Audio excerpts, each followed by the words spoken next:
여러분 안녕하십니까? 대구 경북 소식 전해드립니다. 대구와 경북 지역은 대체로 맑다가 오후부터 구름이 많겠습니다. 오늘 아침 최저기온은 대구가 17.6도 등 12도에서 19도의 분포로 어제보다 3도가량 낮았습니다. 낮 최고기온은 대구가 28도, 안동이 26도 등 24도에서 28도로 어제와 비슷하겠고 미세먼지와 초미세먼지 농도는 좋음 수준을 보이겠습니다. 대구지방기상청은 밤사이 기온이 떨어지면서 오전 동안에는 안개가 짙게 끼는 곳이 많겠다며 교통안전에 유의해 줄 것을 당부했습니다. 한수원이 월성 원자력 발전소에 사용 후 핵연료 임시저장 시설인 맥스터 증축을 위해서 기자재를 허가 없이 대량 반입한 걸로 드러났습니다. 지역의 환경단체는 맥스터 증설 여부도 결정되지 않았는데 한수원이 불법 행위를 저질렀다며 즉각 기자재를 반출하라고 요구했습니다. 임재국 기자가 보도합니다. 월성 원전 등 원자력 발전소에서 사용이 끝난 핵연료를 보관하는 임시 저장 시설인 맥스터입니다. 한수원은 지난 7월과 지난달 말 두 차례에 걸쳐 월성원전 맥스터를 추가로 증설하는 데 필요한 대형 실린더 등 핵심 자재를 반입했습니다. 지난 2016년 4월 원자력 안전위원회에 7기의 맥스터 추가 증설을 신청한 이후 아직까지 허가가 나지 않은 상태에서 이뤄진 일입니다. 자재 반입 사실이 알려지자 지역 환경단체는 강하게 반발하고 있습니다.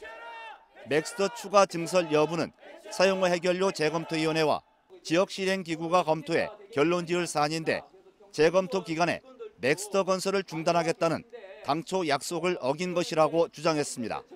또 불법적인 자재 반입을 방치한 경주시와 산업자원부의 책임을 묻고 추가 자재 반입 중단과 반입된 자재 반출 등 후속 조치에 나서라고 촉구했습니다. 또 맥스터 건설 여부는 분명하게 경주 시민이 결정하는 공론화 의지에 들어와 있고요. 그럼에도 불구하고 맥스터 건설을 위한 자재들이 반입되는 것은 사실 공론화를 하지 말자는 이야기죠. 이것은 경주 시민들에 대한 엄중한 도전이라고 생각을 합니다. 이에 대해서 한수원은 맥스터 기자재 반입은 재검토위원회 출범 전에 납품 계약에 따라 이뤄진 것이며 맥스터를 불법으로 건설하려 했던 것은 아니라고 해명했습니다. 현재 납품된 자재는 본부 내에 별도의 장소에 보관 중에 있습니다. 자재의 납품은 기체결된 계약의 이행에 따른 것이며 맥스터 추가 건설 여부는 정부의 정책에 따라 결정될 것입니다. 한편 경주시의회 원전특위는 긴급 간담회를 열어 맥스터 추가 건설에 반대한다는 입장을 재확인하고 지역실행기구 재구성 등을 담은 의견서를 경주시에 제출했습니다. MBC 뉴스 임재욱입니다. 검찰개혁을 요구하는 두 번째 대구 촛불문화제가 오늘 오후 228 기념공원에서 열립니다. 사법적폐청산 대구 시민연대는 지난주 첫 촛불문화제에 참석 인원이 예상보다 훨씬 많아 오늘은 228 공원으로 장소를 옮겨서 연다고 밝혔습니다. 사전 집회로 노래와 춤 공연이 열리고 저녁 7시부터는 집회 참가자 발언을 위주로 촛불문화제가 진행됩니다.